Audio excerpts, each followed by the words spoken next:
Morning Marianas. It is 6:09 a.m. on Friday, August 12, 2022. I'm Troy Torres. And I'm Danielle Baza. And when we come back, we'll bring you the latest news from the Commonwealth and from Guam.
Bottom line is we're going to make you a better person.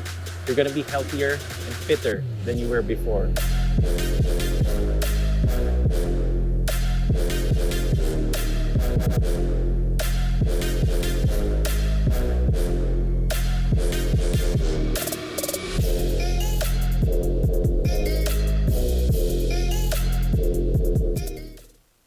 Welcome back. CNMI Customs Director Jose Mafnas filed an affidavit in federal court yesterday directly opposing public statements Secretary of Finance David Atzalig Jr. made. Earlier this week, Mr. Atzalig told reporters his firing of Mafnas from the Department of Finance was not politically motivated and that he had notified Mr. Mafnas of the move in advance. In his federal court document filed Thursday, Mr. Mafnas disputed the claim, explaining to the court a detailed account of the day he was fired by Atzalig and how he had no prior notice. Mr. Mafnas also filed his response to Governor Ralph Torres' chief of staff, Will Castro, and Atzalig's arguments why the Mafnas case should not move forward in court. Among the arguments, Mr. Mafnas told the court he has been irreparably harmed by Castro and Atzalig's actions, that his civil rights had been violated by them, and that the public's interest is served by moving the case forward to stop the chilling effect Castro and Atzalig's political intimidation tactics have caused in the Commonwealth. Sticking with news in the Commonwealth, gubernatorial candidate Tina Sablan issued a statement blasting Governor Ralph Torres for endangering the health and welfare of 34,000 Commonwealth residents utilizing Medicaid. Last week, Kandit broke the news that the Torres administration had failed to pay the U.S. Department of Health and Human Services the $5 million in matching funds the CNMI owed in order for Medicaid assistance to continue in the Commonwealth. Governor Ralph Torres took to the airwaves to blame the Commonwealth Health Care Corporation and the legislature for his failure to make the payment. Ms. Sablan said in part, "There is no excuse for why his administration has kept the CNMI Medicaid Agency and CHCC in the dark for months about how and when the local match would come. There is no excuse for Governor Torres' total lack of urgency. It's a little late in the game for the governor to be telling the public that Medicaid was never in jeopardy, let alone lecturing lawmakers and, by extension, the agencies that came to us for help about misinformation. I urge Governor Torres to make health care a priority." Finally, the complaints are piling up from Guam Department of Education parents and insiders about two vendors owned by one man. First, scores of parents have been calling to complain that a uniform provider being paid federal money to redeem school uniform vouchers is either claiming the vouchers are expired or telling parents his store does not carry uniforms in the sizes they need. This same business owner also owns a company that has sold Guam DOE 41 sets of washers and dryers purportedly for the use of parents who do not have money to wash their children's uniforms.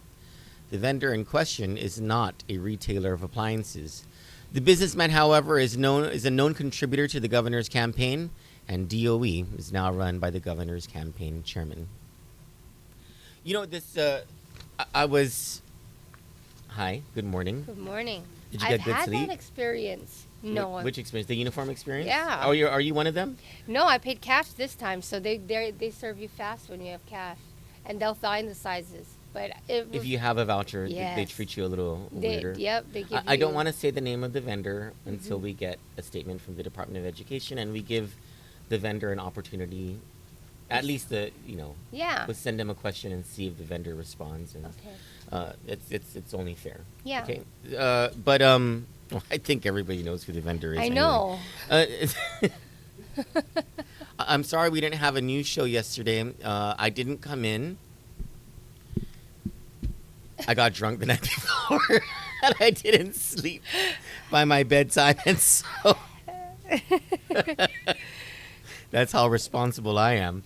I apologize for it, but anyway, I mean, you guys did a good job yesterday covering the breaking news on the murder Shapusi. no, Shapusi's not the name of the man who was murdered. He's the name. That's the name of the man who murdered. is accused of Okay, murdering yeah. the 24-year-old man. I think his last name is it Aiken? Aiken? Aiken. You said this yesterday, but let me just repeat it. Our condolences and our prayers to the family. That he was only 24 years old, and the magistrate's report from the Attorney General's office. It doesn't say that he wasn't causing trouble, but it does say that he was not part of that group, and he was not part of the group that was kicked out of a bar. Yeah. It doesn't say what he was doing at the plaza. Maybe he was just going to his car. I don't know. I'm not entirely. It doesn't say what caused the fight or anything like that. But nonetheless, a life was taken, and there was that awful video. And I Yeah. wish I never watched it. It doesn't. It's too dark to show blood, but it's. If you've seen it, you know what I'm talking about. There was enough light, and the video was clear enough that you can see a man being attacked, and there was a man. I'm guessing that is allegedly Shapusi, who is just going at him. And at first, I thought he was punching him, but then someone said, "No, that's a stabbing movement. You know, when you have a shank or something, that's how you stab it." And I almost wanted to ask the person, "How do you know that?" Like, and then you see in the video that all these guys, they run away, and then Aiken, he stumbles to the right, and then he just collapses, and he Yeah. goes limp and lifeless, and it's just See the life leaving his body. oh, it's just such an upsetting video. If I don't know if you have the Constitution for it, but if you don't have the Constitution to watch something like that, don't watch it. You know, yeah. I just don't like. I cannot. You know, I'm not a people person. Like You don't like generally, death in generally, general. I don't like people. But I don't like to see people suffer, and I cannot. Anyway, crime. My goodness, I'm glad you guys do that crime report in the afternoon. It brings awareness. I mean, it's not like we're not all aware of how dangerous life has become on Guam. And I wish we had a greater presence in the CNMI so we could expose this sort of thing on a daily basis there as well. We'll get there. We opened up our office there. Our Vikilin Magnolia Terragetsu is working things out over there for our office. But thankfully, we have this crime show that you guys do to expose not just the sex fiends and where they live, and you know, providing information about where, you know, for parents especially, to understand that if their neighbor has this conviction, this record of sexually assaulting, raping, molesting children, you know, at the very least, they know, so that they can be more aware and more vigilant about their More surroundings. prepared. More prepared, yes. But this issue of crime and how, oh gosh, is it? Are we at a murder a week now? Like, what are we Seems at? like it. It really does, or at least attempted murder. And the aggravated assaults, the sex crimes. We're at a point where it's And if they're on, it's almost the what? It's almost the holidays. Oh, that's when most of the crimes happen. Yeah, I know. Oh, I didn't And it's realize what? that. I'm sorry. If they are in the sex offender registry, then there is a conviction. There's no countering that, right? Like they Yeah. can't fight that. Yeah. And so the legislature a few years ago, they made this law requiring the sex offender registry. It was patterned after several other states that have sex offender registries, and the locations where they live, where they work, what kind of cars they drive, because the legislature has deemed that they should be marked. Mm-hmm. That they should be marked because it is in the public's interest, especially in the interest of children and of survivors of rape, Yeah. that the public knows and is able to identify who these people are so they can stay away from them or keep their children away from them. Yes. And some might say, it makes it harder for et cetera, right? Mm-hmm. When you have that mark, that's just, the legislature has an obligation to keep the public safe. Mm-hmm. And that's why they've done it. And I think they recognize that It's a obviously sex offender is not the same as a murderer, a thief, a person prone to violence, who does not have sociopathic tendencies. A sex offender is someone who has a problem that modern science cannot resolve, and Yep. that rehabilitation, our system of justice, will never be able to take away that sick person's urge to sexually offend another person, including a child. And so that's why this sort of thing exists. In our news today, I don't know if it's news that is going to be published, but in our continuing work through the day is the Kenya land scam. Of course, we just received local court documents in the matter of the estate of Wakinsi Ariola. Wakinsi Ariola is a name that you might know. He's the former speaker of Wakinsi Ariola who died this year. He owns the building that's just east of us. Is that east? Yeah, just east of the DNA building. It's that two-story with a basement, the Calvo Ariola building.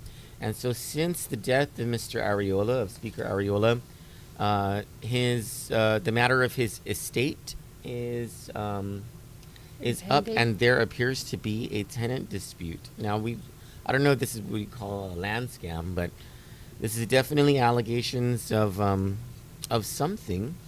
The Calvo Ariola building apparently is jointly owned by some members of the Calvo family and the Ariola family. And there have been agreements, and according to these allegations in court, the Calvo side owes more than $1 million in rents. And so this is something that we'll be bringing you more than likely today. And then we continue our look into how the governor, let me rephrase that, into how $320 million that the governor has decided to keep in the treasury of Guam may be inuring to the benefit of the governor. And the treasury of Guam, as we know, is held in a bank account. And that bank account is at a bank where the governor owns a 40% stock interest, and in total her family owns a 58% stock interest. So we're getting more information about that. Maybe we'll have a second story about that. Today we had an editorial about it, but maybe we'll have actually And congratulations on that.